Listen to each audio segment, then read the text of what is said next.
welcome. Hello to everybody who is watching Helios's stream. Welcome in. We are doing the Peggle Deluxe Any % tutorial today, the official one. It's going to stay up on Twitch and go up on YouTube after the fact, and so that means that everybody will be able to watch it whenever they want. However, this is when we're going live, which is going to be super fun. Can't wait.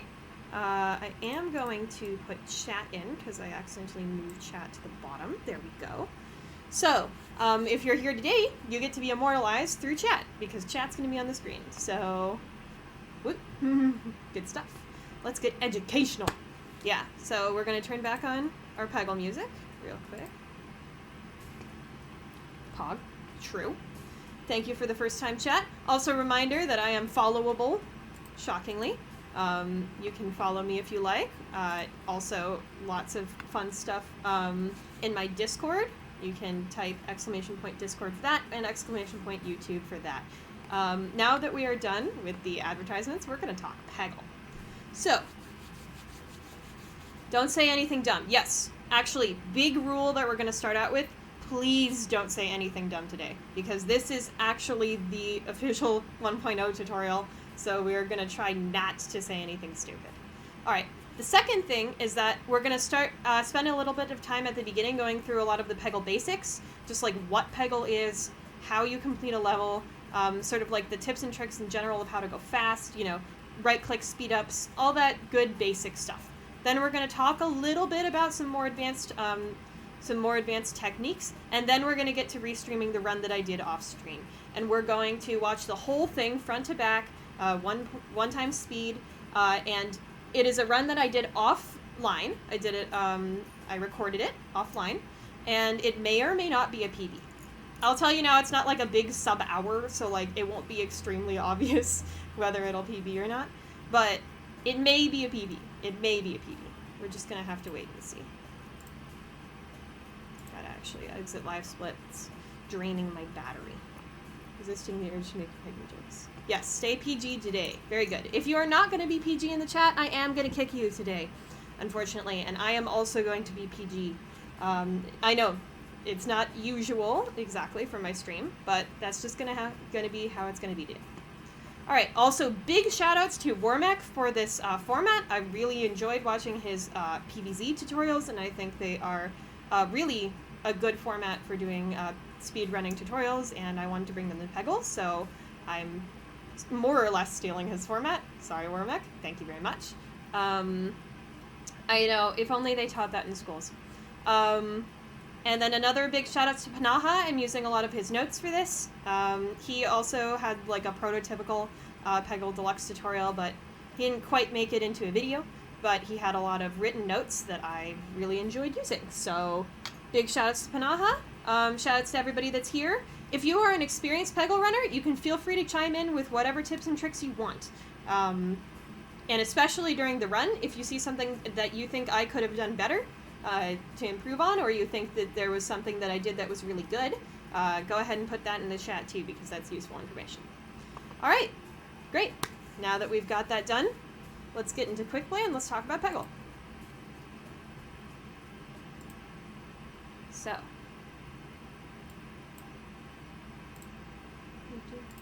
Actually, we're going to turn up the music just a little bit. Move everything up. So, what's Peggle is really the first question. If you've only seen streamers play it, if you haven't quite played it yourself, which I know a lot of people who are just entering the community may be in that position, you have to know the basic rules of how Peggle works. So let's get into Peggle land and let's talk about it. So, the first thing is that the aim of Peggle is to clear every orange in the level. So, there are all these pegs. There are 4 different colors to each peg. Orange pegs are the ones you want to hit. You want to hit every orange, and then the level will be complete, and you move on to the next level. So hitting every orange fast is really the absolute main tenet of Peggle. That's what you're trying to do with every shot, everything. The blue pegs are basically just in your way. They will get points when you hit them, and when you hit them, they'll clear out.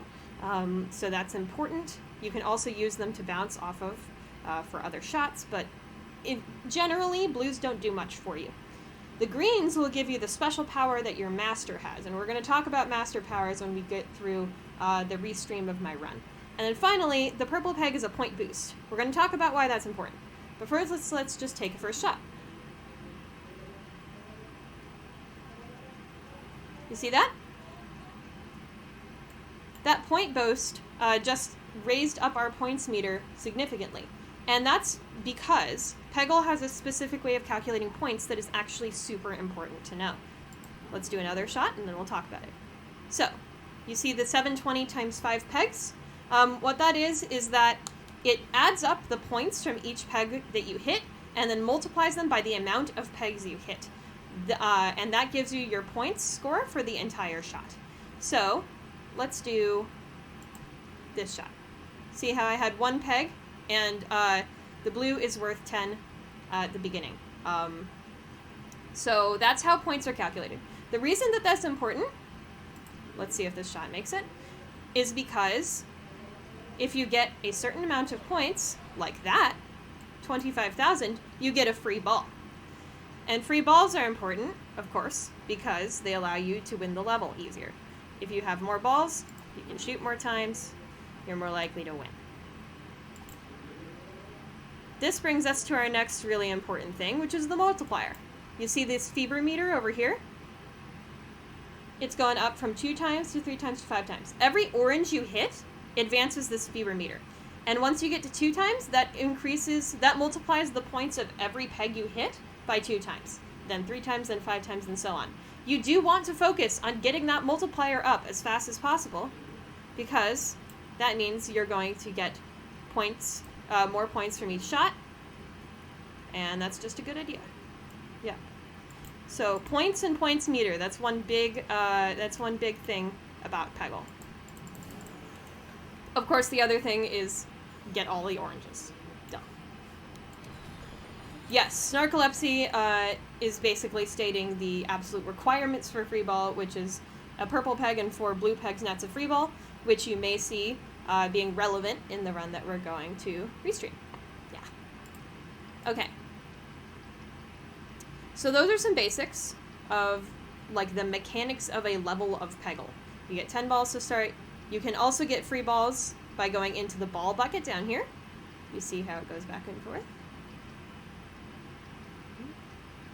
So if you get a ball right into there, it also gets you a free ball. Those are the 2 methods mainly of getting free balls in this game. And while 1-1 is a really easy level, as you saw, there's like you can do a shot just like this to clear out a bunch of the level just immediately, and even beginners should be able to clear out 1-1 pretty easily, at least on their second or third try. There are going to be many other levels later in the game that are much, much tougher, where free balls are going to be much more important. Okay, let's talk about a few other basic strategy tips. Okay,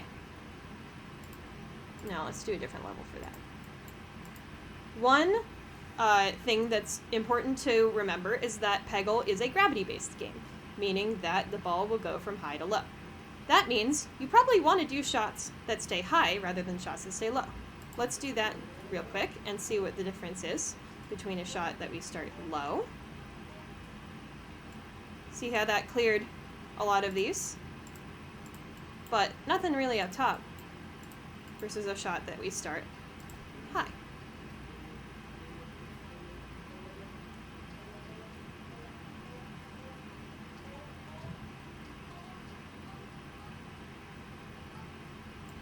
That ended up clearing a fair amount more of the level. And that's kind of just a tenet to remember, is that you probably want to aim for the pegs that are higher before you aim for the pegs that are lower. Because if you aim high, you have a chance of hitting those low pegs. Now, of course, there are situations in which you want to aim at a lower peg to bounce up to a higher peg. So that's valid. For example, if I wanted to do that, I could do that. But generally, you want to avoid those. The reason you want to avoid those is another thing called airtime. See how that's so slow? That wasted like 2 seconds doing that. As opposed to a shot where I angled it down, and while that did end up bouncing up a little bit, in principle, it would be faster. So at the beginning, you'd like to aim high but angle the shot so that it goes low. And then at the end, you want to aim as low as possible to lose less time, and angle low so that you don't get airtime on your shots. And then finally, we're going to talk about openers and pre-aiming. So, on 1-2, there's a very special way to start the level. For me, I aim in the middle of this 4th peg here. And what that does is it does this shot. And look at how I aimed in that same spot on the other side, even before that shot was finished. That's called pre-aiming, and it makes your shots way, way faster. It makes your entire game faster. If you can aim your shot while the previous one is finishing up, then you save lots of time by not having to aim after your previous shot finished. Here, I know that left is going to get me a lot of pegs here. And of course, also, that slide was a form of what we call an opener. We're going to talk about openers a little bit more with 1-4 here. So, there's kind of 2 broad categories of openers. The first is tap openers. The one on this level that I do is I move over to all the way to the right side, all the way, so that the aiming line touches the ceiling, and then I tap the arrow key to the left 1, 2, 3, 4 times. I don't know if you could see, but the arrow moved very slightly to the left when I did that. Then, what you can do... Yep, very true. I forgot to turn that one off from Nightbot. But then what you can do is you can watch the ball bucket, and if the ball bucket is in a specific position when you aim, when you fire, the shot should go into the ball bucket. Let's try it.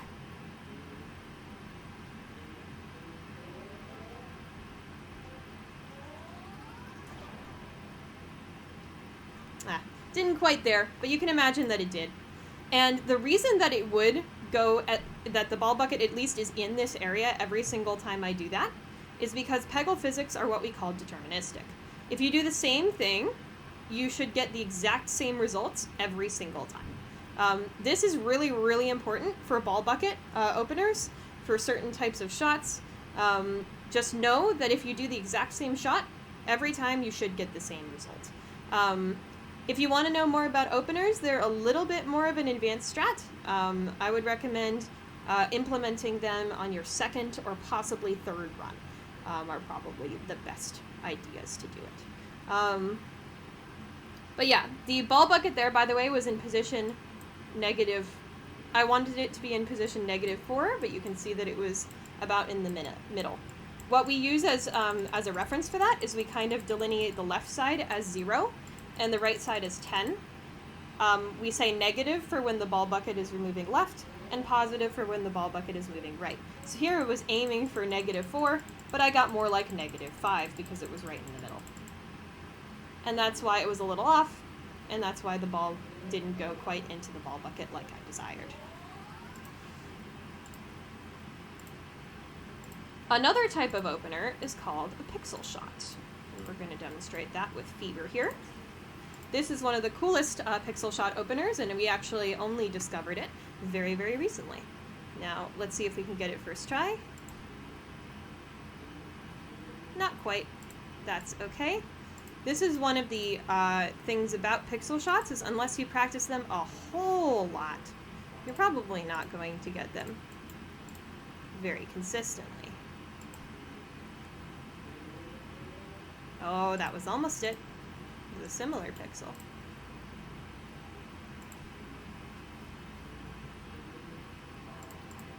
So, we're going to just do it until we get it, because this is just for the sake of demonstration.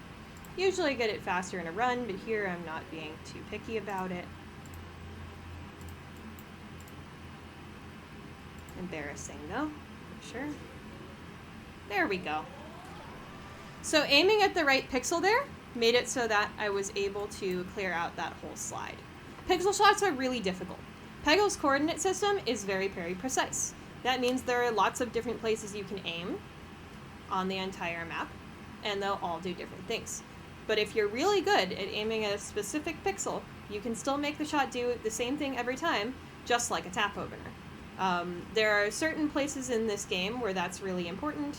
Only at a high level, though. I recommend not using pixel shots unless they're extremely forgiving ones, which there are a few of those, until you've really gotten deep into the game, possibly a sub 130 or 125 time. Yes, Narcolepsy makes a good point there.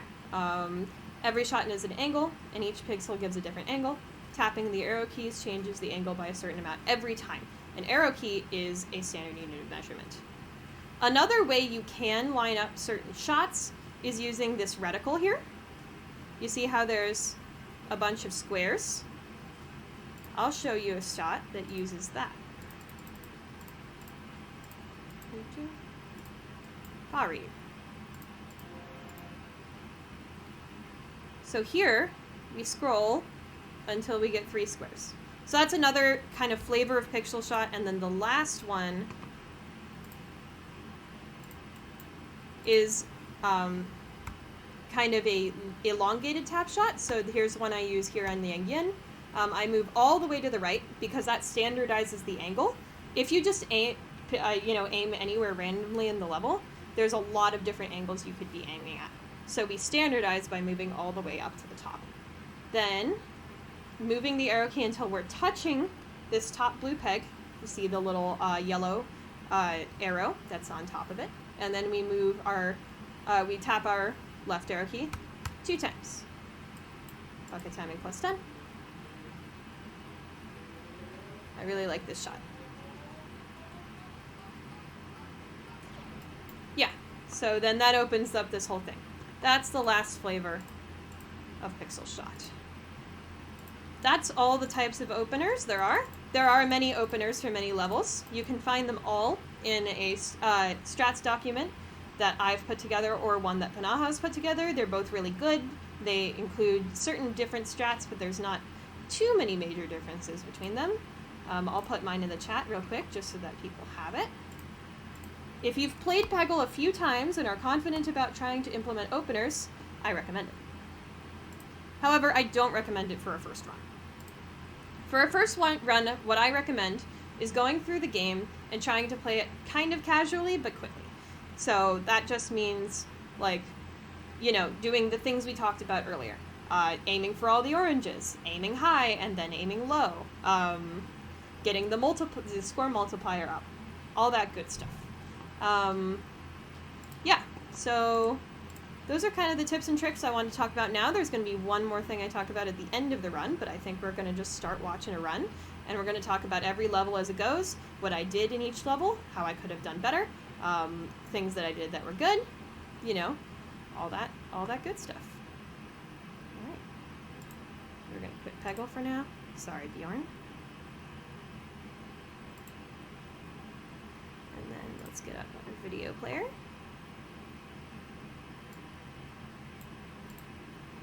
Click display.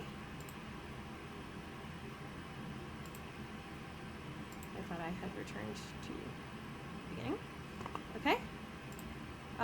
We are going to turn the audio to 0 because unfortunately I did record my voice audio, which I shouldn't have done, but I might put my voice audio on every now and again. We are going to listen to Peggle music in the background, though, for fun. Yeah. Also, chat, I'm going to move you over here. Yeah, Brass said something good in the chat, by the way. Yes. One of the absolute best things about Peggle is that you can find openers. I've found a bunch of openers just by messing around with the game. It's super easy. You just, especially for tap shot openers, you can aim all the way to the left and all the way to the right and then try a certain amount of taps. You can try shots one after another. We're going to talk about that. So there's all sorts of fun to be had. Okay, now we're going to start the run. We're going to turn down our background music a little bit. And we're going to get started. Sorry for any plane noises in the background. It was actually my 150th run, which I think, at least since I started tabulating like this, it's pretty fun. Ooh, and that's not good. It's looking choppy. That's not great. Let's see. It's going to be better if we do it this way. Uh-oh. So, our recording might be a little choppy. It might be because we're trying to stream and do this at the same time. It wasn't doing this before when I tested. Maybe my Wi-Fi got worse. That's unfortunate. I want to know what you mean by downshot setups, Brass. But we might have to do something different. I think we're gonna have to do something different. We're gonna have to do a live run. Okay, let's do it.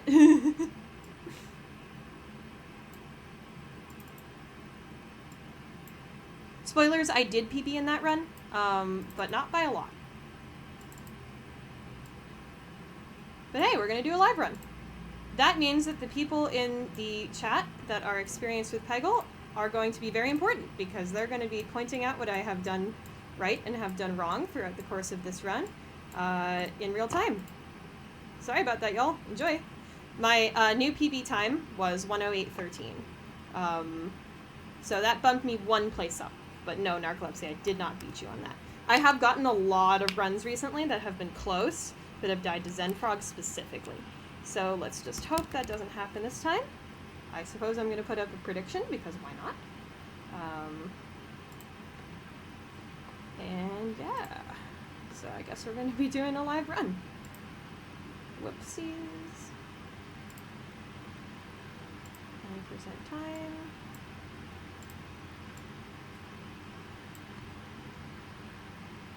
Sub 107 can still be our goal. That is okay. And start prediction. Let's go. Yep, we're gonna live run. Whoop-de-woo. Where are we at?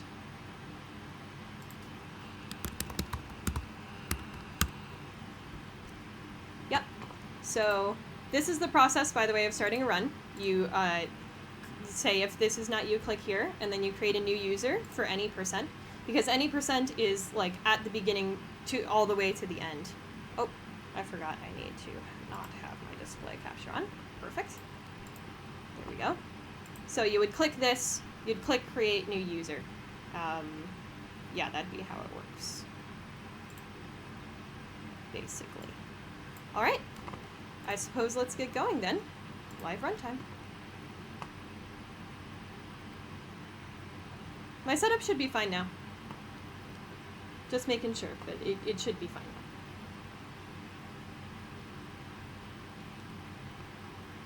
I am looking at OBS. It looks okay to me at the moment. I removed my TV player and everything. Okay, well, I'll edit this out on YouTube. Okay, are we ready?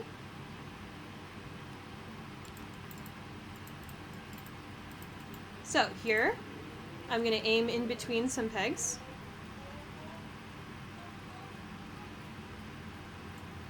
In order to make the ball go down through the level, but at the top where we can.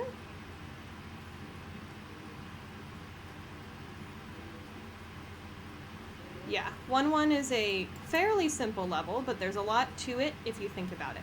Like, I could have made that shot so that it didn't bounce on the side there as much, but I aimed that shot really carefully so that it would go all the way down here. I was hoping that would bounce. Okay, there's a really important thing that I did there. I'm sure chat could catch it, but at the very end of the level, I aimed towards the peg such that it went all the way down right into the 50,000 bucket. That's, of course, important because it's really fast. There are bumpers on the side of each of the buckets, the points buckets at the fever time.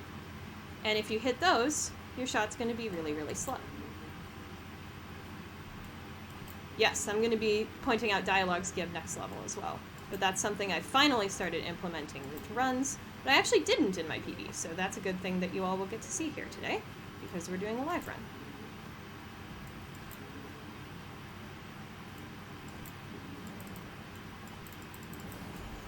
Yep. See how it bounced off of those bumpers? Now that's a thing called dialogue skip. If you play the game casually, you'll see a message there that says, hit the greens to get a power, something like that. But what I did is I clicked both left and right at the same time when I clicked the to continue button, and that made it so that that message did not appear. That's called dialogue skip. It's something we very recently discovered. It only marginally saves time, but it's a good thing to learn how to do.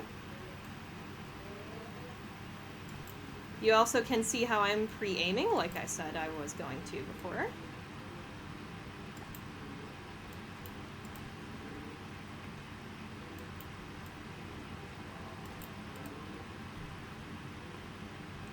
Now let's look at how we can use Bjorn's power.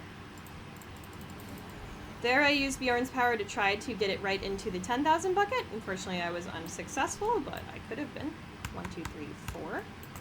Here I'm going to do a thing called missing the bucket on an opener on purpose. I know, it's a lengthy title. You remember before how we talked about how we wanted it to be -4 to be able to get the bucket? Well, sometimes that's slow because it bounces back if you don't do it right. And on this level, it's so easy, or at least it's easy enough, that I'm pretty confident I can do it without that extra ball. So, what I do to solve that is I actually purposely do the wrong bucket timing so that I know that the bucket isn't going to be interfering.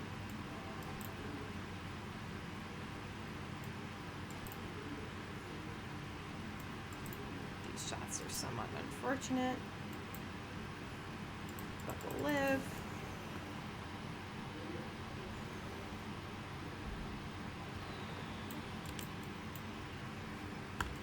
Yeah, since this game is long, since this game is not a short speed run at all, little skips can really make a huge difference. Helios points that out in the chat, and he is exactly right. 1.5 is probably the best example of how to use Bjorn really effectively. As we can see here, Bjorn's power is to help you see exactly where you're aiming, where the next bounce is going to be after you hit the first peg or the wall. You can use your scroll wheel like I'm doing now, or your mouse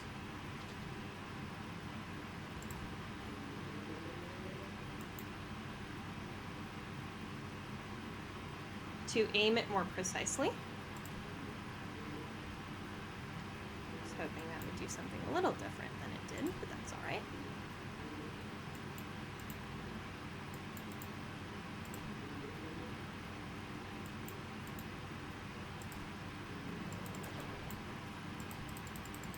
There I waited until the bucket was relatively where I thought the peg was going to end up after bouncing, because I wasn't quite sure I could hit those two.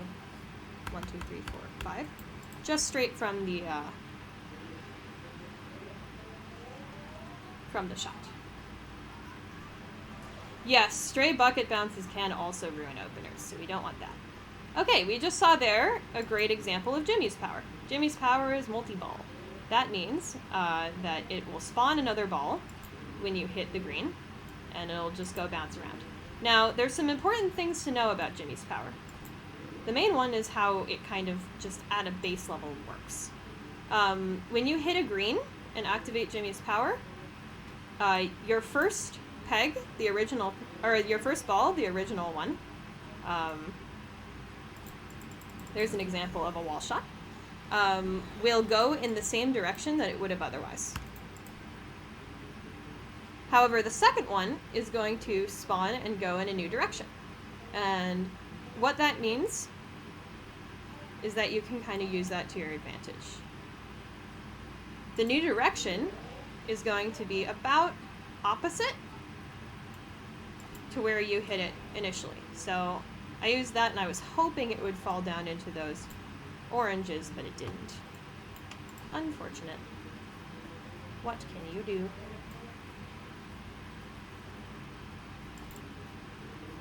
Yeah, this is a 2-2 of all time. So I don't know if any of you noticed kind of my blunder there. Sometimes when you're really focusing on trying to get a shot, you tunnel vision a little bit and you forget that there might be blue pegs in the way. and then you accidentally hit them on your shot. Which is not devastating here, since I have plenty of balls. But it could be.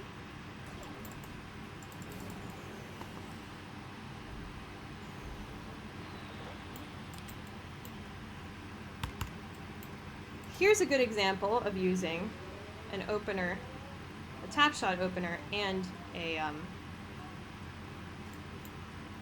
pixel opener in the same shot. So there, I bounced off of that peg.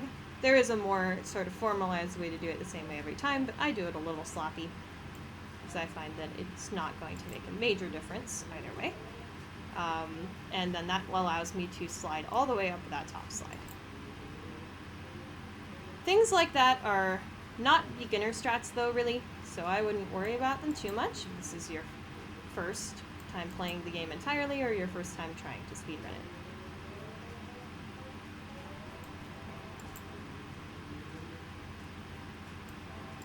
If you can see how I'm using the bounces here to try to make it so that they might go where I want them to go. Even if I can't get a direct aim towards the peg I want, if I aim it in the side of the level, that there are things that I want, they might get something good. That's another thing you might want to try to do. Here I'm resetting for green's position, because I have a specific opener for this level, where if Jimmy did something, he would kind of ruin it. If we spawned Jimmy's extra ball in a certain way, it would be bad. So, we try not to do that. Yeah, so that's a form of pixel shot. That's one of the most forgiving pixel shots in the game. There is another way to do this opener a little quicker, using a much less forgiving pixel shot, but I don't like it very much, so I don't do it.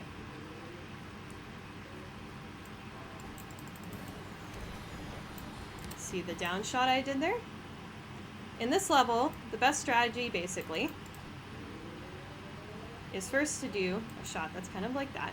You can get it perfect so that it hits all of those side ones, but we didn't get that. It's not you can't like guarantee it every time, you just have to get good at trying it, and it might work.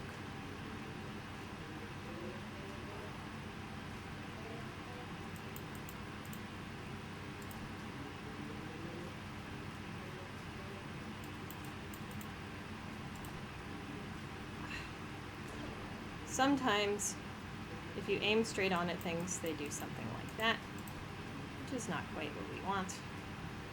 Yeah. This might be a level loss, and that's alright.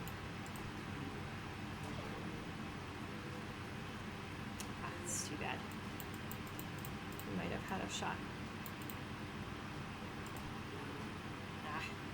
Yeah. Unfortunately, this level's kind of tricky. I've been winning it a lot lately, but we did get a bad generation though.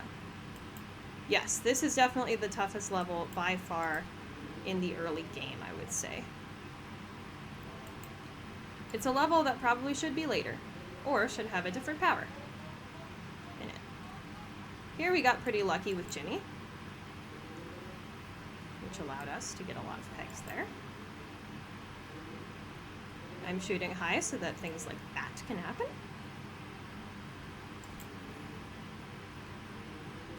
Also, if you're wondering why my game seems to be going so much faster at certain intervals, you can hold right-click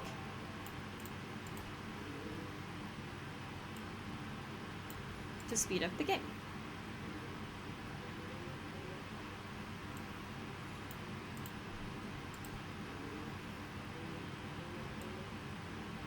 Ooh, it's hot in here.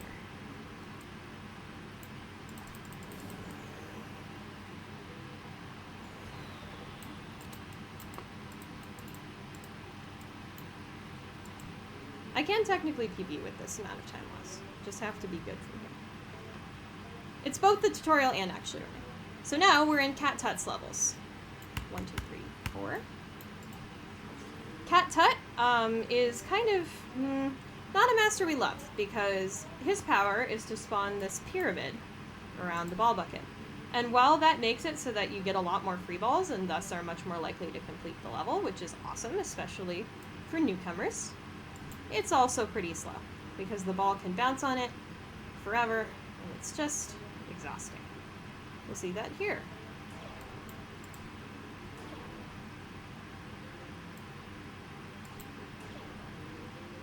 Yeah, I'd normally reset, by the way, after 2-5 loss, but many people don't because it's a really tricky level. And they prefer just to keep going. I'm a bit of a reset perfectionist in general, which is why I wanted to pre-record a run, but that's okay. You saw there how I did a little bounce off of 2 pegs in order to make it so that I could get that other peg quicker without having to clear out a bunch of other stuff to do it.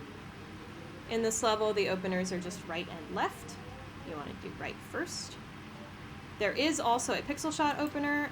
Helios uses it really well. I haven't practiced it quite enough to be able to use it as well. I'm not as much of a pixel shot guy as Helios is. But you aim basically like here, and then it slides all the way over that side, and it can even slide all the way down the bottom if you get exactly the right pixel.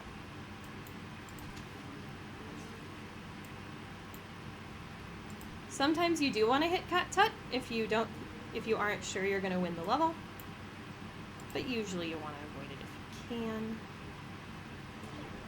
That was lucky. Sometimes you get lucky. That's another thing in Peggle, is that there is a lot of RNG to it. The main RNG element, I would say, is probably where the oranges spawn. 1, 2, 3. In each level. The oranges can theoretically spawn on any peg in most levels. 1, 2, 3, 4, 5. Wrong timing there. Although, it still works. Here I'm avoiding the right timing so that there is no way that it can bounce in the pyramid forever. What was I saying? Oh yeah. But in many levels it's actually determined where the oranges can spawn, not where they will spawn, but where they can spawn is predetermined. 6-4 is the best example of that, so I suppose we'll see it once we get there. However, in levels like this, the oranges could be anywhere. That was lucky. Quick level.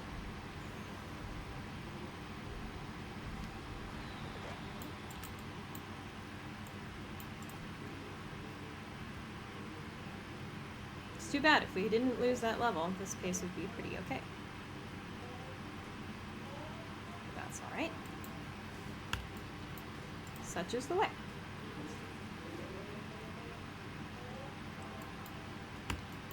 This is a good time to talk about actually losing in Peggle. You're gonna lose.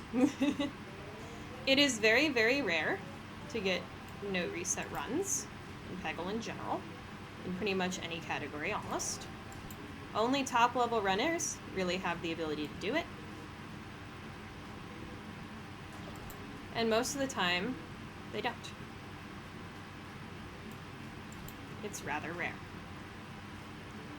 So if you lose, don't get too discouraged about it. Keep going. You very well could still PB, because there's a lot of variation in how fast you can complete levels themselves. Like in this level, it can be really, really slow if you get stuck on the reeds. It doesn't have to be. These reeds, by the way, are synced with the ball bucket, so ball bucket openers actually do work on this stage. 1, 2, 3, 4, 5, 6, 7, 8, 9. I'm going to show off the other way to get this strat, or this shot that's a lot easier.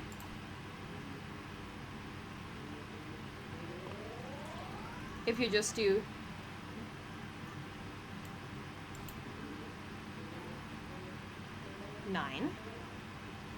and then 9 again. You can get that shot without having to do it pixel-wise. Pretty cool.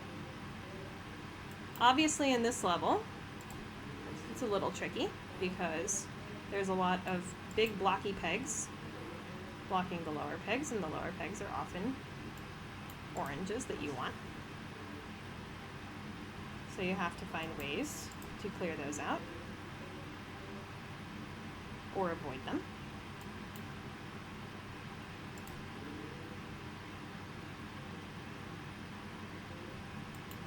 Unfortunately, it wasn't very smart of me. Uh-oh, that wasn't smart of me either. This is why I wanted to do a free. Well, we'll try the pixel shot now. There I kind of avoided the free balls. There we go. In order to make the opener faster, but I neglected to check where all the oranges were, because like none of the oranges were in the slide. So that meant that I had lots of oranges to get after that, and that's what led to me losing there. It's a good example of how not to play a level. I would very, very likely reset at this one in a real run, but that's okay. We're just talking about how the game works. Hi, bot. Cool to see, bot. Here I don't really have a wall shot or anything to get this, so I'm just doing that and hoping it falls down. It fell down. So that was good. 1, 2, 3. Okay, for this level, we're going to start out with using Splork's power. Splork's power is actually really cool. If you hit the green, then it'll explode everything around it, meaning that it'll just get lots of pegs around it. Unfortunately, bounces didn't quite work out as I wanted it done to there or there to demonstrate that, but here you go. So you see how that got a ton of pegs just by, you know, me doing a good shot.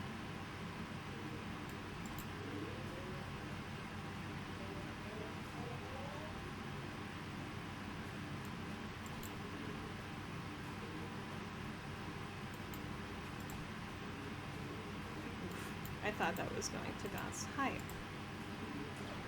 Oftentimes after you lose, kind of lose momentum, and oftentimes pace as well.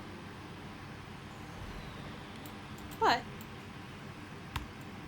some people don't, and you can still get a PB even with losses. Splork is a very high tier. He's a very high tier character, I agree.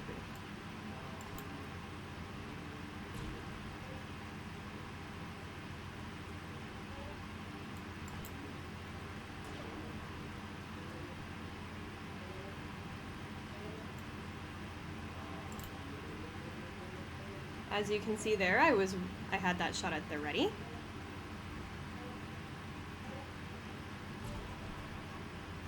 Now, unfortunately, in certain levels with lots of moving pegs, it can be hard to have the shot ready immediately.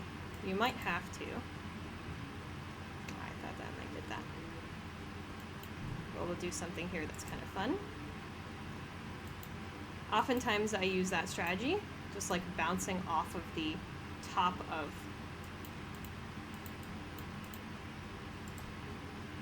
the ceiling in order to get a peg. Here I'm trying to bounce off of one of these guys into, yep, that peg to clear it. That's another thing we can talk about, is you can have shots that have lots of purposes. Shots don't have to just exist to hit oranges. They can also clear out pegs that you need to clear out for future shots.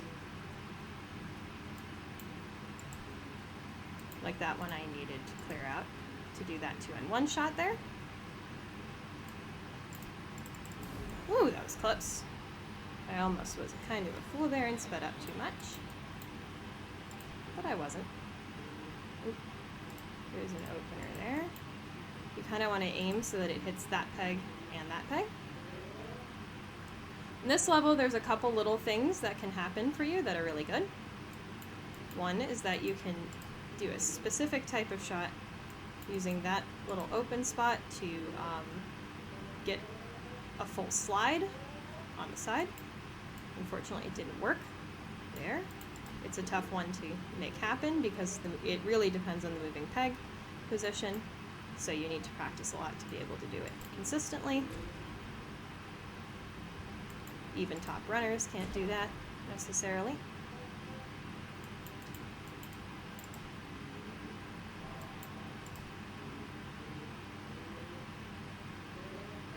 Ooh, I got lucky there though. But that's why I kind of aimed that shot so that it would go over to that side, so that we could get lucky. Now Splork's power is very dependent on where the greens actually are in the level. So usually I reset this level, Maiden Space, because it's very difficult, until I get a peg placement, a green peg placement that I like. Usually that means green pegs. Nice.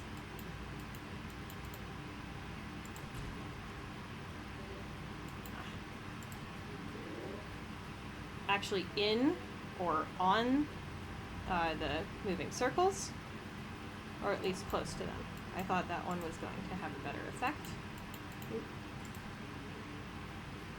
Unfortunately, these pegs are very difficult to hit correctly. The problem with live runs is that they can be very fickle.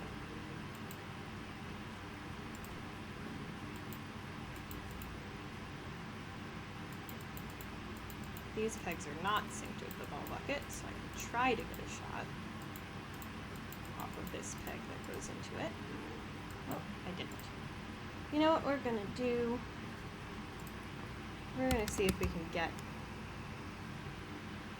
my best run up on Twitch and see if it'll stream. It'll stream properly. Let's see. Because right now it's very hot in here, and I'm not playing very well, unfortunately. Want me to turn down the top? How hot is it? 7, and it's on 5. Ooh, why is it so hot in here? Oh my. Okay. Yeah, I don't think that'll work. Okay, we're gonna just have to keep playing.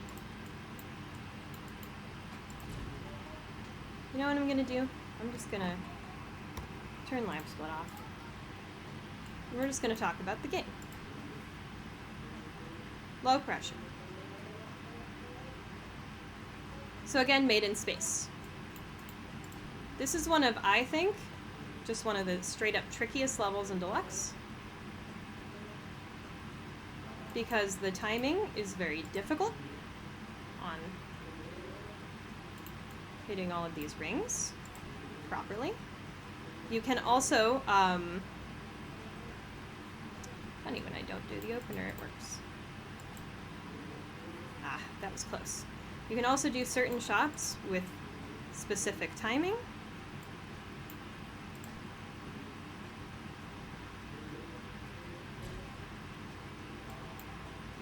To end up with a shot inside of the ring. There we go. Sometimes you can bounce off of moving pegs like that. But yes, brass meat makes a good point. On that level, you especially want to pay attention to. There we go. The specific shapes that you end up with, such that you can shoot pegs into them and have them stay in. Oftentimes, for any level actually, with circular moving pegs, circular rings of moving pegs, it's best to have a small opening so that the peg can kind of bounce around inside of that circle.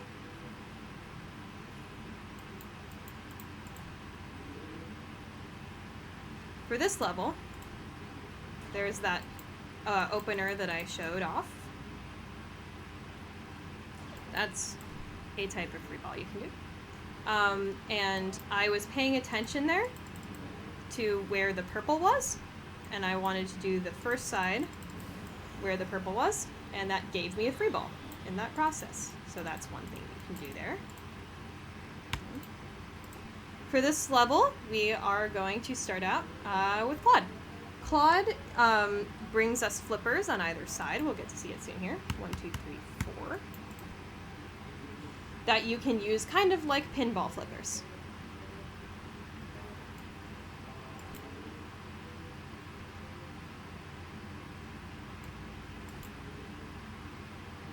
And then, so you can activate them. Whoop, like that.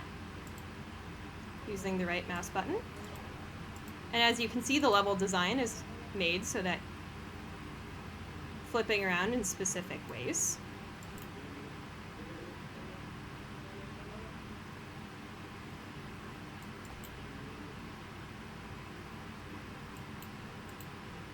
Can move the ball across these waves, which can be really helpful. Oof, that was unfortunate. It's a good example of free balls. Yeah, should have probably known what was going to happen there. Oop, that's not good. Oh, that's not good either. Yes, exactly. Claude, the main downside, 1, 2, 3, 4, as you could see earlier with Claude, was that, and you can see here now, was that it's very slow to use his power, unfortunately, because the ball just kind of like constantly flips over and over and over and over, and it doesn't leave the screen, you know, kind of like this. So one thing that you can do, if you don't want to be using Claude at any given point, is you can just hold like this. And unless the ball, you get really unlucky and the ball falls in like that crevice, like so, that'll prevent the ball from getting onto the claw, which is really useful. Perfect. Extreme fever. There I was trying to bounce it in there so that it would go right down, but it didn't work.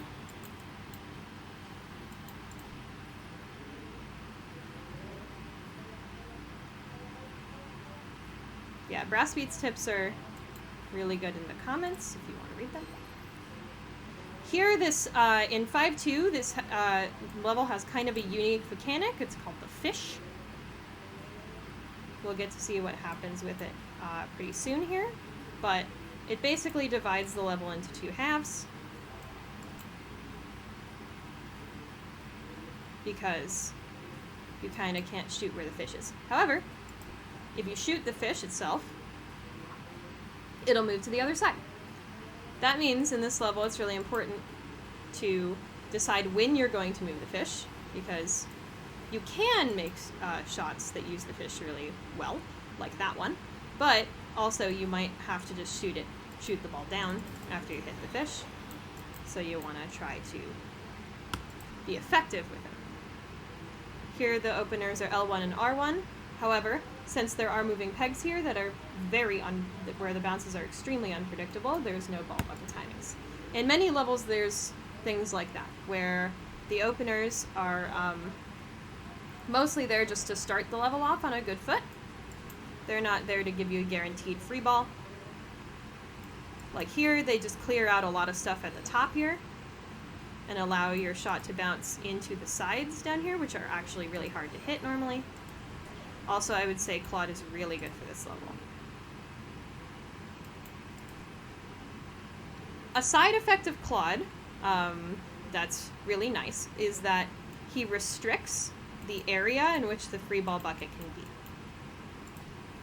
And the implications of that are basically that you have less possibility of your ball missing the free ball bucket because it's not going to be in the corners. This is one of the coolest openers in the game. Take a watch. It's 2 shots that will get much of the level cleared in a fairly fast amount of time. 1, 2, 3, 4, 5, 6. And if you're lucky, you can get free balls just for points on them as well, like here, because we got that purple peg. Super important. Yep, so that was just L1 and R6. Super easy. Highly recommend doing that on your next Peggle playthrough. Claude here isn't the most useful all the time, I would say. But sometimes you can flip up into one of these back pegs here, which can be useful.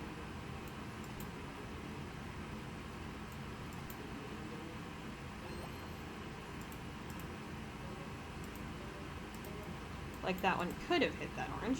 Didn't, but it could have. See, that's the type of shot you want to avoid if you can. You want to avoid getting big airtime.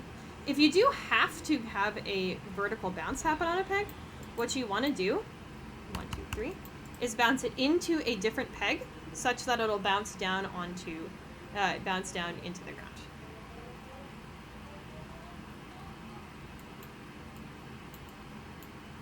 That was supposed to go in the bucket.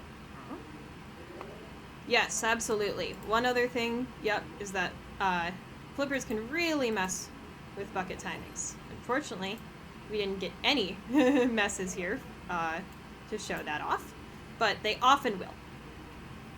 Like that one that's L1 minus 3, R6 minus 10, the one that we just did. Flippers really mess that timing up, especially for the L1 minus 3. Like, minus 3 will not work if you have flippers, basically, for a free ball. That was an unfortunate vertical bounce. Yeah, okay. These are tricky. We're gonna do... that's too bad.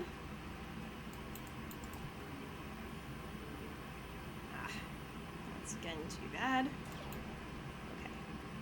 Did work eventually. We are trying there to get it so that it got free balls. Unfortunately, we had really bad 1, 2, 3 generation in that level. So this is a great time to talk about another pretty difficult part of Peggle speedrunning, and that's orange generations. We have talked about it before, but it's good to talk about again. Sometimes you'll get generations of oranges that are really, really not good.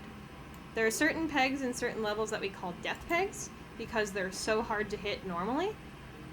And if they become orange, like, they'll be really, really difficult to deal with.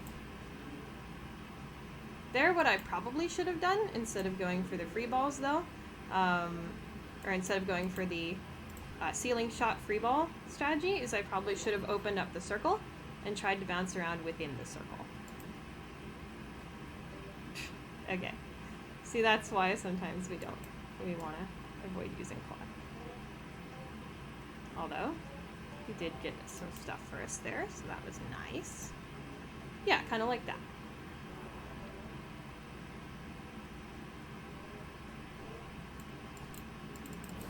There we go. Okay, there's an opener here. That is both a pixel shot and a timing shot. Very difficult. Let's see if we can get it. Okay, nice. We got a pretty good version of it. So basically what that shot relies on is a bounce into this peg, which is actually static. And then it'll slide all the way over here. And if you time it right, it'll bounce off of this peg and this peg in such a way that it'll also slide off the top of that. It's too bad I've been struggling with this level lately. I would have loved to have this as my opener before. Also, we get to see Renfield's power now. This is called Spooky Ball.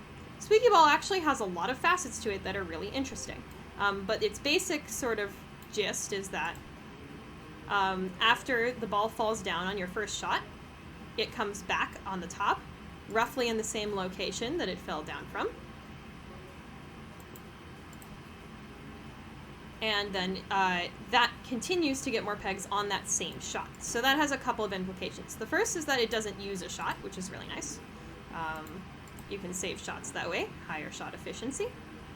The second thing for that is that it adds to your points multiplier. As you can see there, I had a really huge point total in that shot. And that's because I had 2 spooky balls in one shot, meaning that it was effectively 3 shots, and they all pooled together. As we talked about before, score multiplies in Peggle. So that means, based on how many pegs you've hit. So that means, since I hit lots and lots of pegs during that shot, that I got a huge, huge score. Also, there's a secret property to Spooky Ball that most players don't know about. The property is that when it falls down, it's not just going to fall down randomly. Spooky Ball actually has a bias towards shots that have better point totals. Kind of like Who does. A power that we will see later.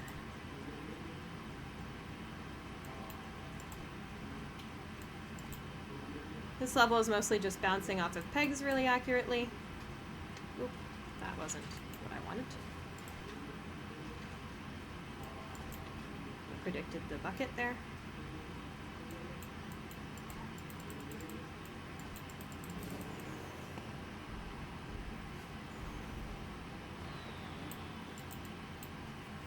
One, two, three.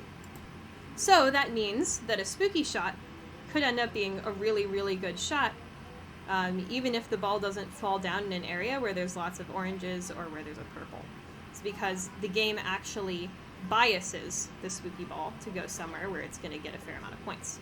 It's not going to be as dramatic as like Who's Power in terms of getting a ton of points, you know, or free balls, but it's definitely something. Like, see there? It fell down in such a way that we got the point boost and the oranges. Pretty cool. Thanks, Spooky Ball.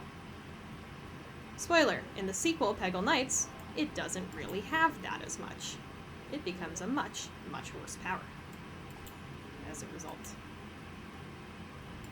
Here in this level, we, in level 6-3, we have these weird little bumper guys that are in our way. We use them to bounce off of just like that and get our pegs. Here's 6-4. Like I was talking about earlier, this is the best example of a level that has some forced orange spawns. All of this V here, and the bat's eyes and nose and such, 1, 2, 3, 4, 5, 6, 7. Those all are predetermined to be blue pegs. All of the orange pegs will be underneath them. So that's something really important to know when you're running the game. Is that you're not going to get a bunch of really readily accessible oranges. You have to use bounces, spooky balls, all sorts of skills to be able to get those pegs.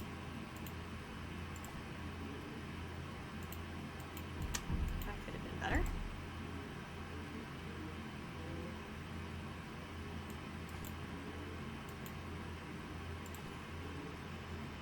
Here we're going to Hail Mary with the spooky a little bit.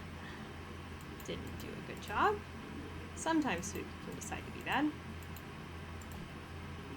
Also there I was not careful with the bucket timing, so kind of on me.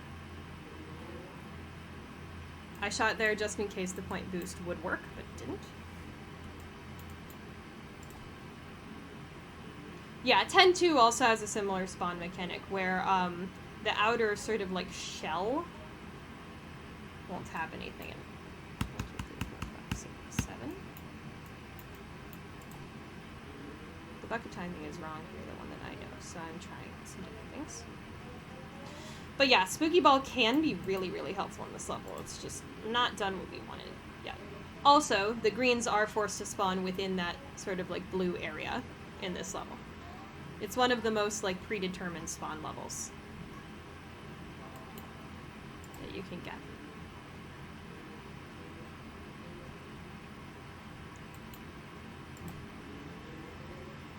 But yeah, Spooky and Who are really great for levels with a bunch of like really scattered pegs that are hard to access. because the game will find shots that you're not able to find, and will help you do that.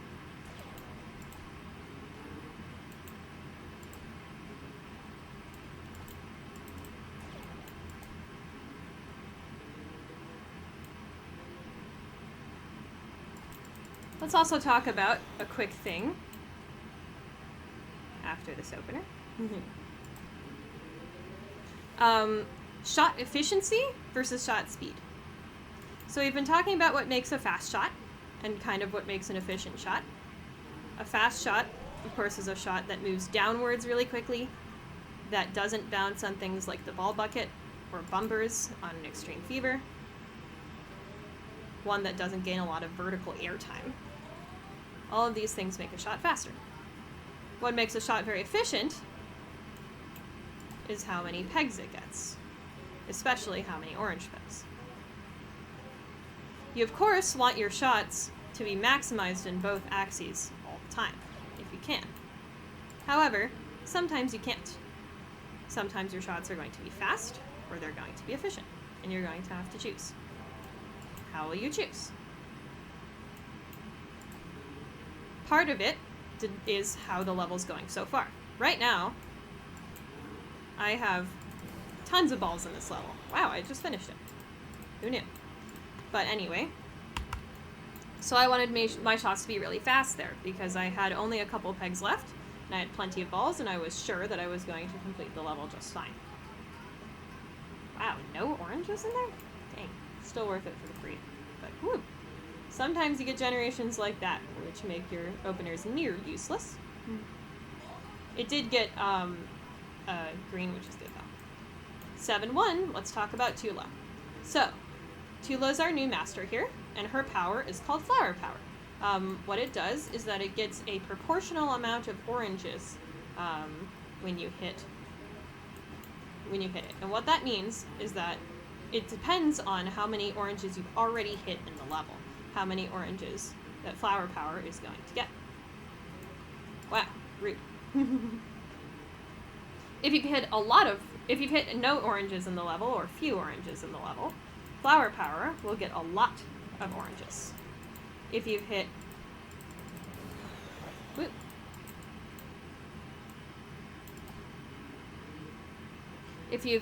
a lot of the oranges already, Flower Power will only get a few oranges, which is what that proportionality is about,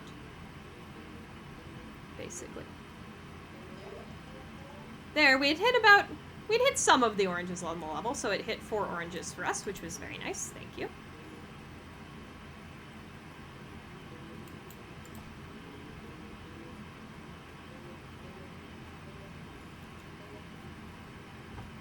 At the end of the level, once most of the oranges have already been hit, Flower Power in Peggle Deluxe will only hit 1 orange when you hit it.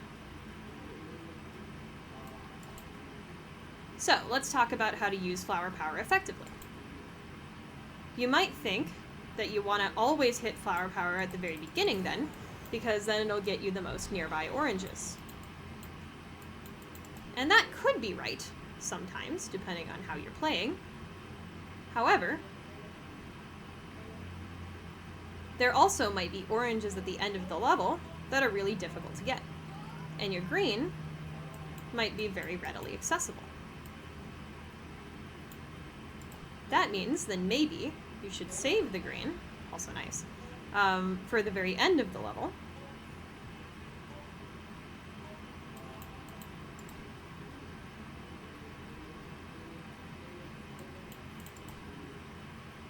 Should have waited there for this one to come down. Oop, that was a mistake. Whoopsies. That too.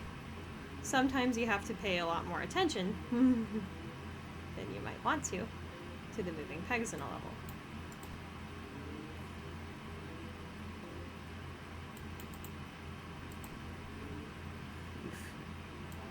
See there, we have a very big, like open top, so the ball can bounce up and out of the circle really easily, unfortunately.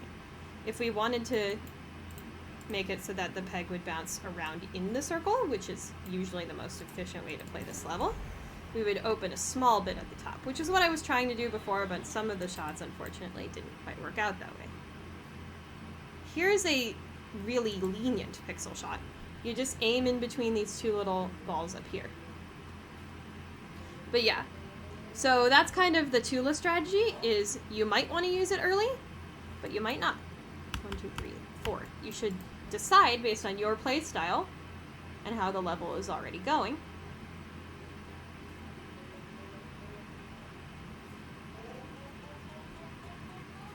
Basically. How risky you want to play. All these factors are important in deciding that.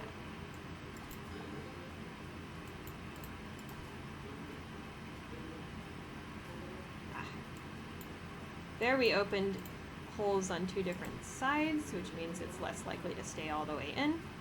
But we did a good shot, so it worked out. And there we did a bad shot because we were being hasty. The timings on these things are very difficult to ascertain, even if you've done it for a long time. Oh, ball stuck. Sometimes the ball can get stuck like this. Not the most fun, but oh well, what are you gonna do? That was another good example of me aiming down so that it would go right into the ball bucket. Yep, sometimes you just get unlucky in this game. That's another thing to remember, is that sometimes you just get bad luck. Like, it'll just straight up happen. Here, in 7.5, that's a special sort of like feature of 7.5, is that you can clear out the top of these little lines, and then you can slide all the way down the lines right into the ball bucket. Super convenient. Unfortunately there, I couldn't get all of it because I accidentally punched a hole in it, and there I also punched a hole in that. Wonderful.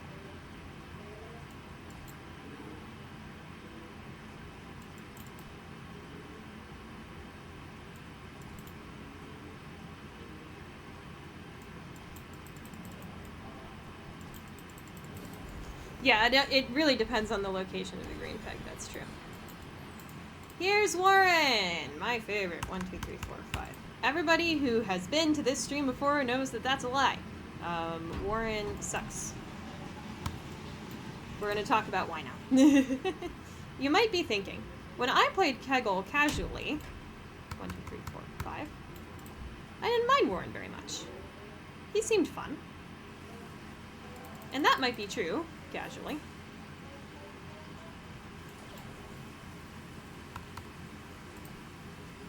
However,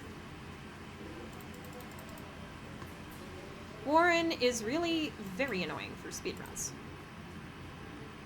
And once you think about his power, you begin to understand why. There's an inherent randomness to it. There's that magical wheel that pops up, and you have 4 different options you can get. You can get Magic Hat, which is Warren's unique power. It is an absolutely excellent power. What Magic Hat does, and we actually just saw it in action over there just a few seconds ago, if you want to go back, if you're watching this not live. Ooh. Accident. Very good shot. Was worth it.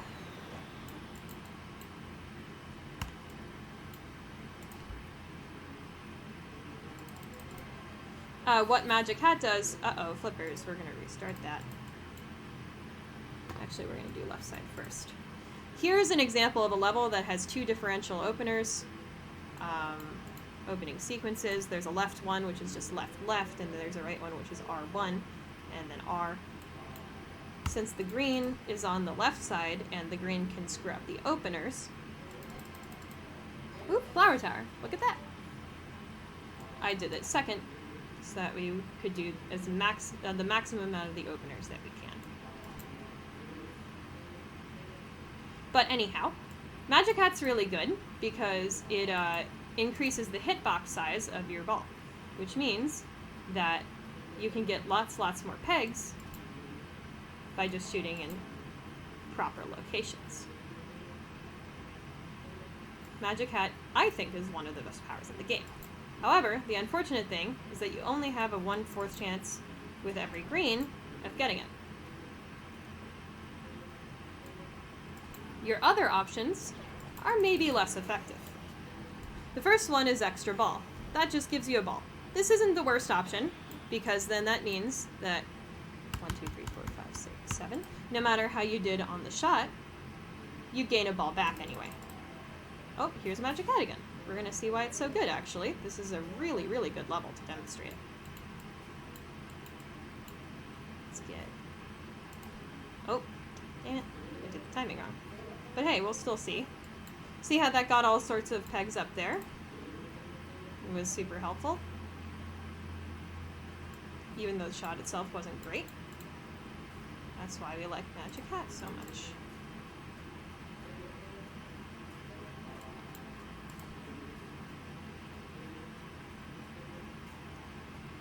So extra ball's fine. It's not great. There it is again. But, oh well, what are you gonna do? And then your other two options are triple score and another person's power. Triple score is really hard to utilize properly. As we were discussing before, you can get shots to a certain amount of points such that they'll get you a free ball. That's the goal with triple score in a speedrun, most of the time. You can also use triple score to get really high scores on levels if you're in certain categories, but that's not really important here. But you do want to utilize triple score in order to get free balls. However, that's really difficult to do, especially because triple score lasts for 2 turns. The turn that you get it, and the turn after that you get it. The turn that you get it, it's hard to predict what you're going to get because, I mean, you have a 1 in 4 chance of getting anything. That's a shot I tried to do where I bounce into the middle, and then it stays in here, and since the game removes pegs when it believes the ball is stuck, which it is, it'll go down into the dice instead of bouncing up around it. Magic Hat could have been really useful there, but unfortunately we didn't quite have the right orange pattern. That was bad.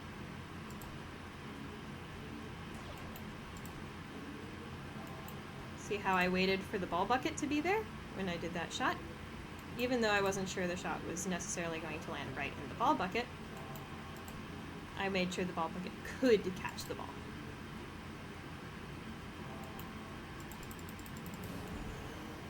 Yeah, and then the shot afterward, you could maybe make triple score work, but that's only really 1 shot. And triple score is really tough to make work in the first place. So triple score is really kind of not that great to get. There's an emote in my Discord that memes it a little bit. If you want to get into my Discord, that's in the About panel, or you can type !point Discord for Nightbot to give it to you. Oof.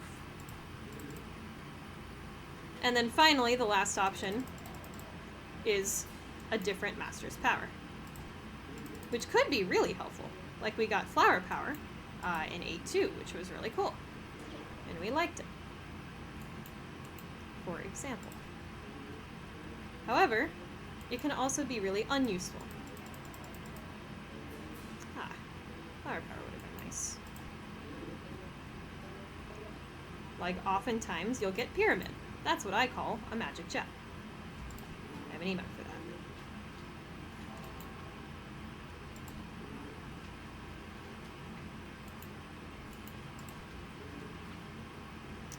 I tried to make it so that that would work.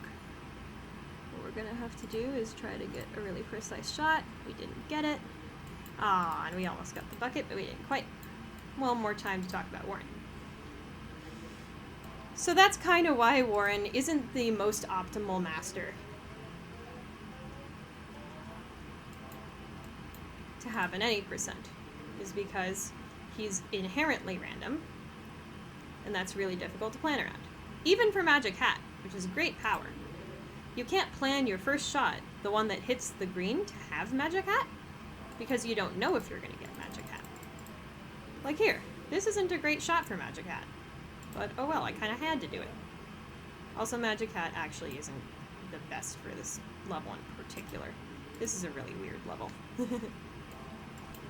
You'll notice that sometimes levels aren't really that well designed for the master that they have, and that's just a thing you're gonna have to deal with, unfortunately.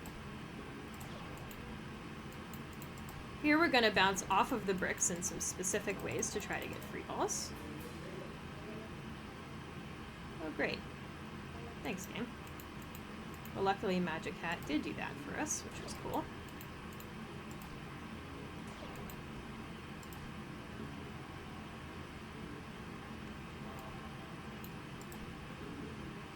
There I did a shot to hit these two pegs at once so that I could clear out that blue in order to get that orange. See how sometimes you can do dual purpose shots that will clear out blues that you need to be out of the way. Here's one of the best masters in the game, Lord Cinderbottom. Yeah, the wheel takes some time to spin, but you can speed it up by clicking on the wheel itself, like the actual image of the wheel while it's going. But here's Lord Cinderbottom. We don't have to think about Warren anymore. Hooray. Lord Cinderbottom's power, which we're going to see here in a second, is called Fireball. What it does is it just rips through pegs just like that. Hooray. Which, as you can imagine, is very helpful. It also closes the ball bucket so that you can bounce off of it and get even more stuff than you would have originally. See how fast that was? Right. One thing is that if you bounce off of the top of the bucket, not the rims or the sides... I don't think I did the opener right there. Whoops. Nope, definitely didn't. Hey, it's fine.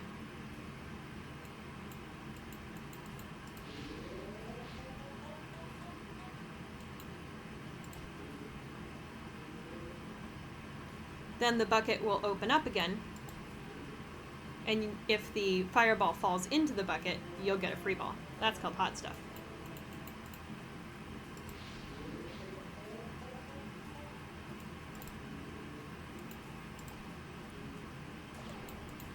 This isn't going optimally.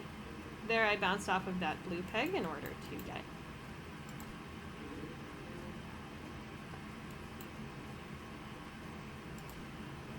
Here I know that flat pegs are really easy to bounce off of to get free balls, so flat vertical pegs, that's what I did. We have direct shots now. That is the importance of free balls. If you know how to do free ball shots, you can save a level that otherwise you would have to restart. Yeah, Cinderbottom is probably the best master in Deluxe. And as Tide said, unfortunately you can't get Fireball with Magic Hat because Magic Hat will only give you masters that... Oh, that was the wrong weapon timing. Oh well. That you've already seen before. The powers of masters that you've already seen. That's one of my openers. I love it.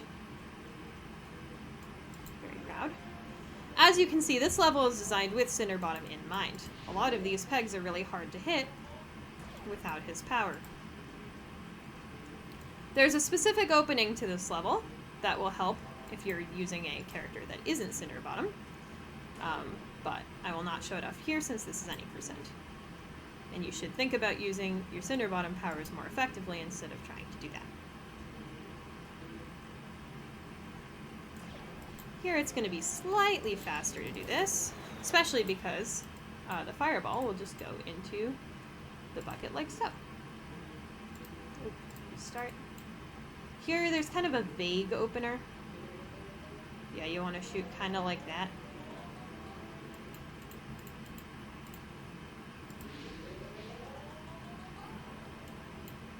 Because then you get this opener that you can do this nice slide in by positioning your mouse like so. Lots of these shots are kind of difficult to do the first time around, and you're going to need to spend a lot of practice getting them down. That's okay, though. Good 9-4. Yeah. For levels where it's really important to have good peg layouts, or where you really need the greens to be accessible, it's oftentimes a good idea to reset them. Resetting takes much less time than trying to save a bad level does.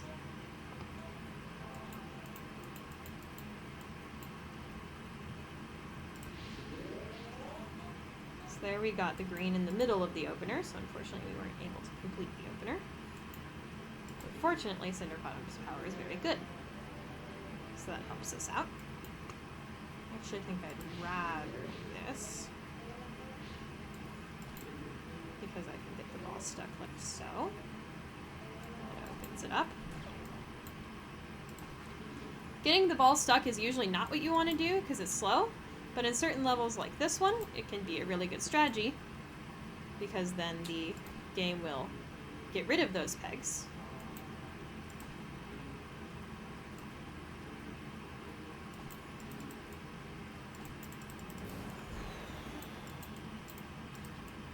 And you can use that.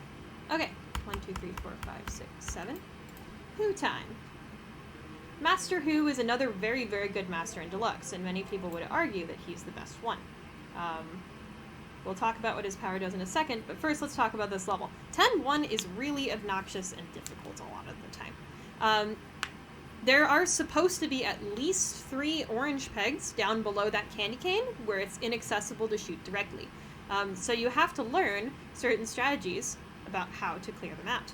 One, there's a pixel shot you can do by aiming around this ice cream cone. That's one way to do it. One way that I do is I aim right off of this peg here, and then go 1, 2, 3, 4, 5 taps, and wait for the candy cane to be open, and that oftentimes gets quite a few of them, like that. It's not super consistent, because as we said before, the best way to standardize is by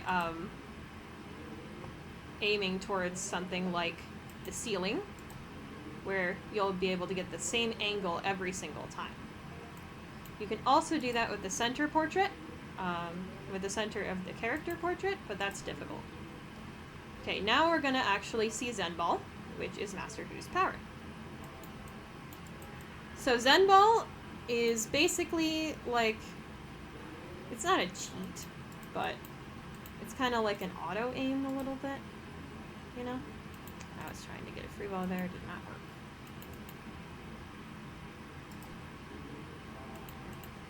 Just trying to bounce there, also did not work.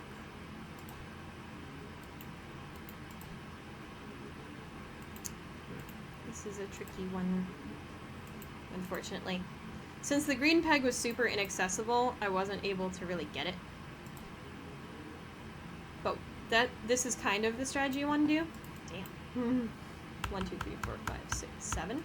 Because on this level, you want to leave at least one green towards the very end, so that the aimbot, quote unquote, will be inclined to go get these straggler orange pegs. 1, 2, 3, 4, 5. Yeah, sometimes it does that. But hey, it might come down and get some stuff like that. But you can afford to use one early. Now, Who has some really interesting strategy behind him. And that is that he vastly prefers shots that get high points. So what that means is oftentimes he'll go out of his way to get the purple peg, even when it's not the best shot in terms of getting oranges. Luckily there, it wasn't very beneficial for him to get the purple peg, so he didn't. Unfortunately, we got really unlucky there. Oh, well, we got lucky again, and we're able to evade the green for some more time.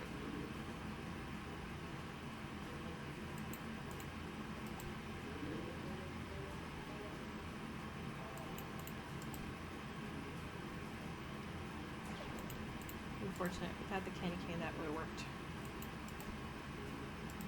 Oh, that was close. So we're going to try out the Zen Ball here. See what happens. There are other ways to get this peg. Like that. Ruining my demonstration. Yeah. Okay, well, let's do it in 10-2. Like we were saying before, 10-2 has a special property where the outside ring can only be blue. Yeah, also, sorry, this is much different than a normal run of mine, because I am talking throughout the whole thing about the mechanics. That's why I wanted to pre-record a run instead, but that's alright. For this level, it's usually not super, super difficult to get all the oranges, so doing the greens at any point in the level that you feel comfortable with is probably okay. However, what you can do is you can manually aim in here, just like that, to be able to slide into the circles. You can also use Who to do something like that, where he'll find a really great shot by sliding in the circles himself. Unfortunate that that didn't work all the way, but such is the way that it sometimes is.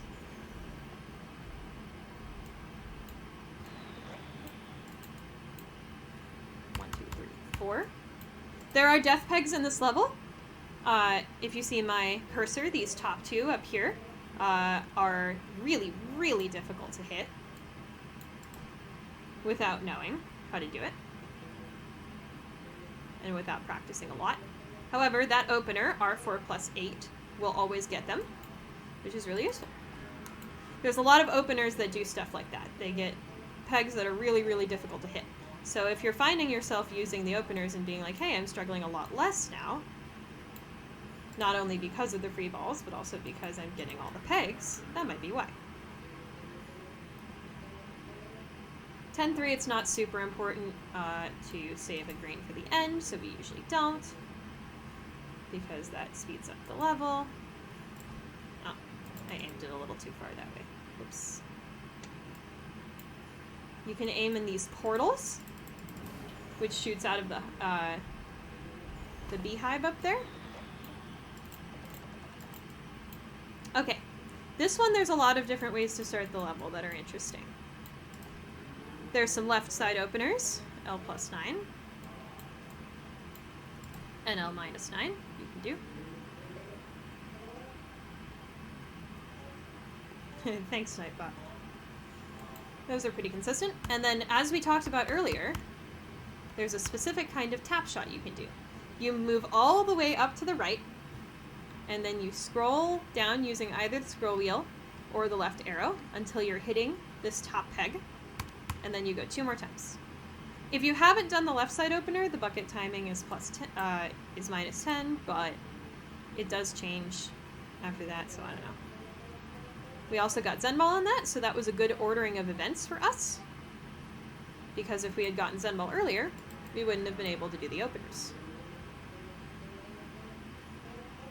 Always good to pay attention to where your greens are before you do openers. Before you do 2 openers in a level. 2 plus.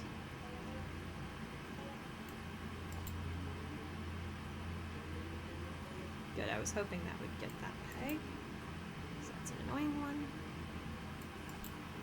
Fortunately, we used both our Who's already. So we're going to have a little trouble cleaning up. But we can use nice bucket strats to be able to make it less dangerous. We can also clear that while also clearing out some things that will be useful for future shots. That was a well-aimed shot. I was able to get just this peg. Looks like we have some pegs blocking our way. So I'm aiming at the very corner of that so that it'll go almost all the way down. It worked out as we wanted it to.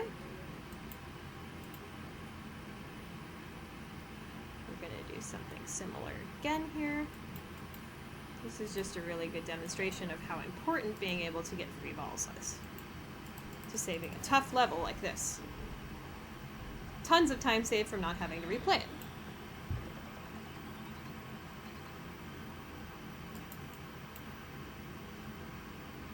Yes, Brass makes a really good point in the comments here. Is that you want to be smart in terms of finding out where the point boost, aka the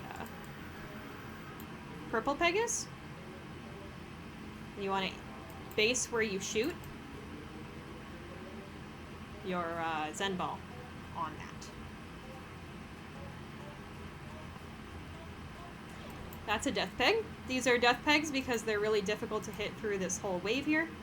Also, welcome to Zenfrog, aka the most random part of the run. Zenfrog is really, really difficult because the pegs are... There's so many moving pegs, and they move in such quick and unpredictable ways that it can be really difficult to know where your shot's going to go after you hit your first peg. That's one reason why Who is definitely a decent master for this, is because he will find shots that you can't. Ooh. Uh-oh. I was trying for that shot, which I was able to get that time because I accidentally cleared out a blue. Here we go.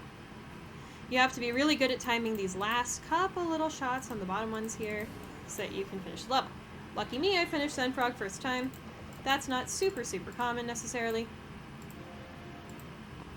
Use Claude on Zenfrog. Yes, Claude on Zenfrog can be really good, but we're talking NA% here, so don't worry about it.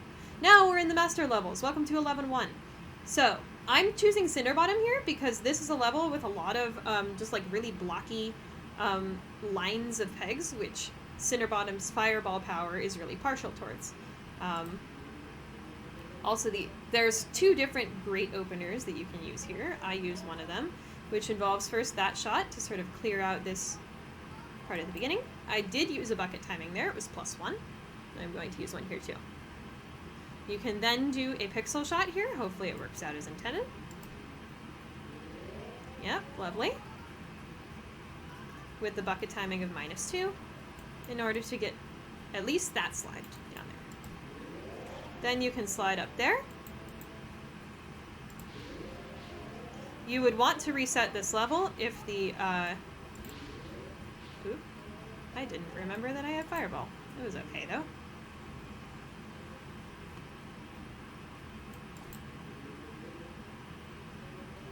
And we want to try to slide all the way here. Beautiful! Look at how gorgeous that was. You would want to reset that level if there was a green in the way of the first opening shot, so that you can do the second opener. This is another one where I like to use Cinderbottom, and most people do because it's got a lot of big lines of pegs. There's lots and lots of different possible openings for this level because you can move your cursor down like before in 10-4 to do it. However, I'm going to use the simplest possible openers for demonstration purposes. R+0 is one of them. Here's a fireball. Then you would do L+10 and then R-2, but looks like we're not going to get to do that. Now, one thing for these kinds of levels, and something I forgot to mention before, is that you want to use the fireball to get green pegs a lot of the time. Because then you can actually do the openers. Or then you can actually do the fireball shots because you've spent that time collecting the green. Also, because I focused my fireballs on that side of the map, I can still do that last opener, which unfortunately didn't give us a free ball. Oof, that wasn't great. This level can be tricky. It'll get you if you're not playing carefully, or if you just have bad luck sometimes.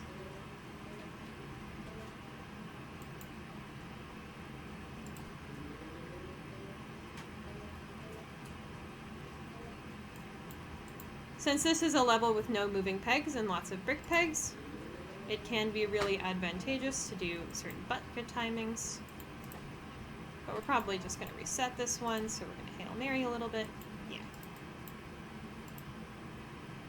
And that's an example of how messing up an opener can really mess up the rest of the level. There I wasn't able to do my openers properly, so I wasn't able to get the free balls that I normally get. And so then I kind of fell off track.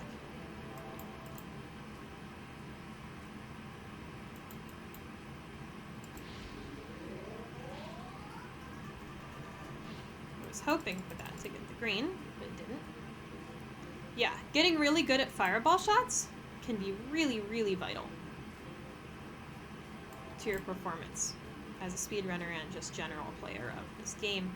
Highly recommend practicing them a lot in the quick play mode.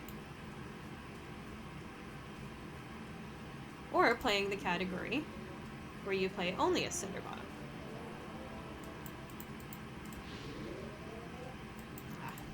little sloppy and didn't wait for the bucket properly. Ooh, very nice. I'm glad I was careful with that shot, because it was very, very beneficial to me. Very nice.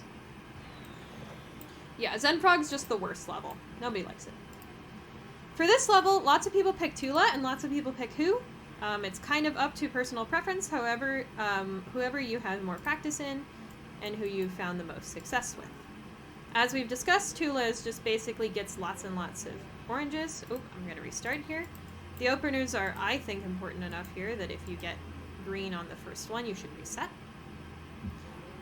If you're paying a lot of attention, you might know exactly what pegs get hit by the openers.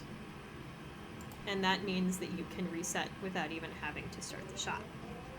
Right there, I wasn't paying enough attention because I was explaining. But you can do that. These openers don't use the UFO, so that's why they work. We'll talk about the UFO in a second. But as you can see so far, this level, it has... Nice. That's really, really nice, actually. It has these white bars that will stop your shot, and it has these 2 portal rings on the side. The portal rings will spit the ball out through this UFO. The UFO moves really quickly, and it can be very hard to predict how your shots might go using them. That's one reason why I use Who in this level, is because Who can make, you know, trash into treasure, basically. This is another really good example of a time where you might want to get Who. Bad timing. To make a shot that you couldn't get yourself.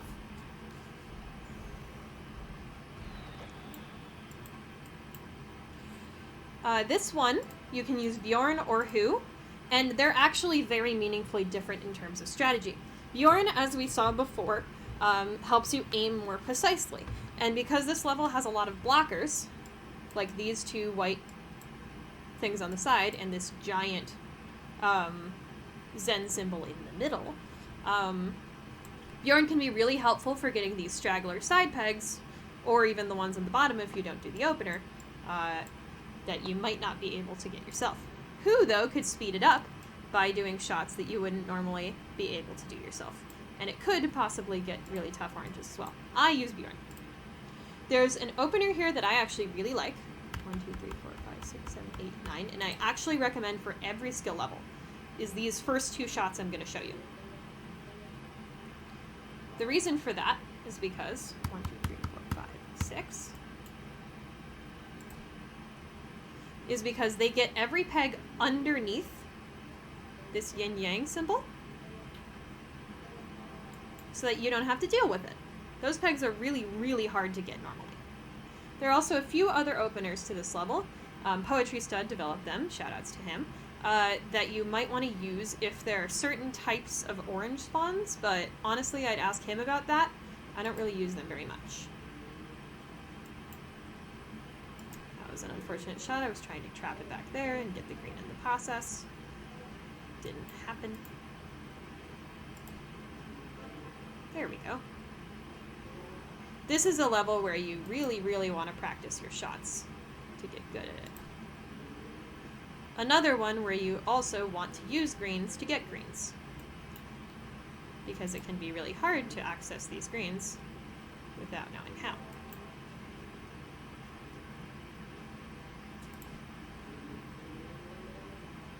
Oof, that was unfortunate. Unfortunately, we might take a loss here just because we don't have the right shot efficiency. I also neglected to do the bucket timing correctly there. Ah, that was close. Although if we have free ball skills, maybe it'll be okay.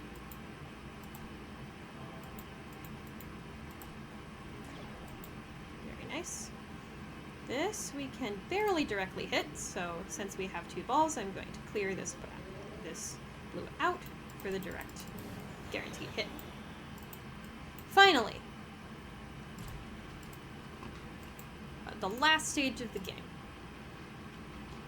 beyond reason.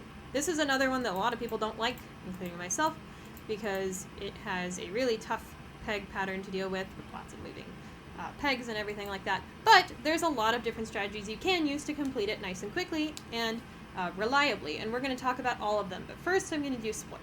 So Splork's power just clears out a bunch of pegs near it, and you can imagine that would be really useful for this really tightly knit helix here. So we're going to restart the level until we get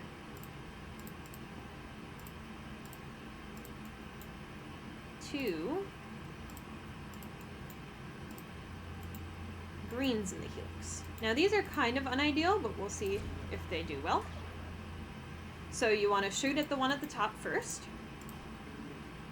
and then usually the next one will be accessible if you have a decent spawn. Right now we have one that we kind of have to drill for, but that's okay. Yeah, and then you drill down through the pegs to get a nice open spot and get your second green. And as you can see, that clears out a lot of the helix really quickly. Since in the master levels you can choose your masters, I often choose Splork. Unfortunately, that was really slow because it just kept the ball there for a long time. Unfortunate, but what can you do?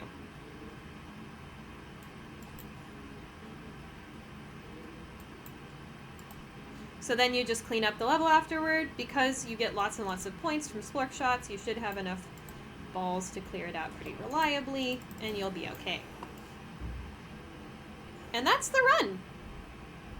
Not in its entirety, we're going to talk about Beyond Reason a little more. But once you hit that continue, that first continue, that's the time. Hooray, run. And congrats. That was probably around an hour 30 because of all the losses and explanation. Maybe hour 20. But that's alright. We're going to talk about Beyond Reason a little bit more. There's two other ways you can complete Beyond Reason. Well, there's kind of three. I'm going to demonstrate two of them live, and then one of them I'll link a video. So the first is using Lord Cinderbottom. You want a nice, easily accessible green at the front, which we did have, so I used it. And then you want to shoot straight down through the helix, waiting until the bucket is available to you. On the second shot, I like to not care about the bucket as much and care more about a good line that will get lots of oranges, especially oranges near the bottom, because those are going to be the hardest to hit and clean up. Then you finish it out. I often aim at the top sides if there are really high up orange pegs, because they might bounce into the helix in good ways, or into other pegs on the sides in good ways. Yep. Now, as you can see, the downside with this method is that you have to clean up the helix afterwards, and sometimes there can be really tricky pegs at the bottom. Luckily, our shots were really, really good that time. I'm getting a lot better at Cinderbottom, so that helped, but it can be, you know, really disagreeable. Then here's another way. We'll use Warren for this. Why not? 1, 2, 3, 4, 5, 6, 7, 8, 9. This is kind of the Panaha method, or the drill method, or the side hole method. So first you do 9 there. The bucket timing is +2 if you want an extra ball, which is usually good. Then you click 6 more times to do L15. 1, 2, 3, 4, 5, 6. And then what you're going to want to do is you're going to watch the helix such that you're tracking the strand of the helix that is in front of the other strand. So right now that one's on the left side. It'll cross over in the middle here. Yep, now it's on the right side. And look at the very bottom peg of that strand. That's how you're going to want to time this shot. The first shot you're going to want to do. No, this particular timing is Panaha's, I think. But anyway. The first shot you're going to want to do is right when the that bottom peg on the top strand of the helix hits the carrot. Like right when it does. And that should hit one peg, exactly like that. And then you want to wait you want to keep the mouse exactly where it is, L15, and then you do the same shot, but right before it hits the peg. Or right before it hits the carrot, not when it hits the carrot, right before. And that should get another peg. And then you want to just do the same timing as the first one.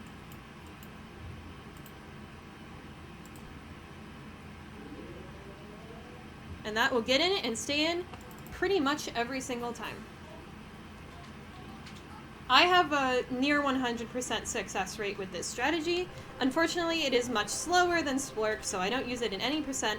However, there are other categories where you're only playing as one master, or certain events like the Peggle Battle Royale.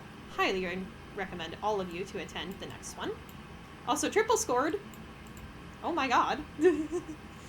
If I was going for EGM on this file, I'd be thrilled. There's a challenge where you have to get 750,000 points on a single level. It's very difficult to achieve, and you usually want to do it with Warren on the Helix, which is why I chose Warren to show it off if we could get it. And we did! Yeah, exactly what happened here, Tougher. Exactly. Also good to see it. Unfortunately, we have a few pegs at the bottom here that are going to be kind of annoying to hit because there's one in front of them, but oh well. I'm just kind of trying to clean up here. I'm not trying to go very fast or anything. But yep, so that's that strategy. The final one, if Narcolepz is still here, is a strategy that Narcolepz invented, where what you do, I'll just demonstrate it kind of a little bit, just to show you how it's done, and then I'll show you a video of it successfully being done. Is you aim at a specific pixel of this peg. You can see my arrow key do it. And then you have to do a very specific bucket timing. I have to do it on the next cycle here, I think. Where the rim has just passed the carrot. Now, if you do it right, the ball will bounce through between this peg and the helix, down such that it'll kick the bucket and go into this bottom part of the helix, and then it'll go all the way up. Narcolepz has completed this level with one ball using this strat and Spooky together. It was pretty incredible. I have performed this strat a couple times before. The person besides Narcolepz that's the most consistent with it is Helios. So if you want to see that strat in action, watch Helios's individual master runs especially. Yeah, it was one right. But I'm not very good at finding that pixel, so I'm not going to go at it forever. So those are kind of the 4 ways to complete Beyond Reason. I recommend personally Splork for any percent because you can choose who you want to do. But Cinder can also be a really good strategy. It's nice and quick. If you want to do runs that aren't in the any percent category, which if you like any percent, you absolutely should. There's a lot of depth to the Peggle Masters in this game, and the IM categories, aka individual masters, where you just play with one master all the way through, like an NG plus run, but restricted, are really, really interesting and super fun to try out. If you do those, you're going to want to learn that third method, the sort of like hole in the side of the helix method. There's also just New Game Plus of this game, which is just you go back through adventure again, but you can choose any master for any stage. Of course, as you can imagine, that would be faster than any percent. It's actually a less popular category, so if you want to snipe some runs, that's probably where you should go. There's also categories like Grandmaster and Extreme Grandmaster. I actually have a sub-goal to do Grandmaster right now, which are extremely long runs that complete most of the game. Grandmaster completes most of the game, EGM completes the entire game, Extreme Grandmaster. Grandmaster does every single challenge. There's a bunch of challenges. Any percent, and any percent. Whereas EGM does both of those things, and you also have to clear 100% of every peg in every level. You have to 100% every level. There's a new category we just put up called 100% that also is just 100%ing every level and any percenting the game as well. So from a fresh file. Yeah, you can also do individual level speedruns, of course. Just try to complete any of these levels as fast as possible. There's 55 levels in the whole game, so there's tons of opportunity there. Our SRC mod, Puppis, actually runs a really fun little challenge called Level of the Week over on the Peggle Discord, which I will send a link to right now. And what that is that you randomly, there's a random level selected every week, and then everybody competes to see who gets the fastest time on it. I highly recommend participating in that as well. If you are not in the Peggle Discord already, here's the link. Get in it. It's so much fun. I'm a mod, so I can answer any questions you may have, and I'll welcome you in if you come in. Yeah, so that's pretty much it. Thank you especially to Brass Pete and Tide, who have been here the whole time, providing really useful information for everybody. Thank you so much for that. Really, really appreciate it. If you're watching this, thank you, Crazy Tone Dog, for the follow. If you're watching this either on Twitch or on YouTube after it's been completed live, there will be links in the description for Panaha and I's Strats docs, which have all of the openers that you will want to be using throughout the run.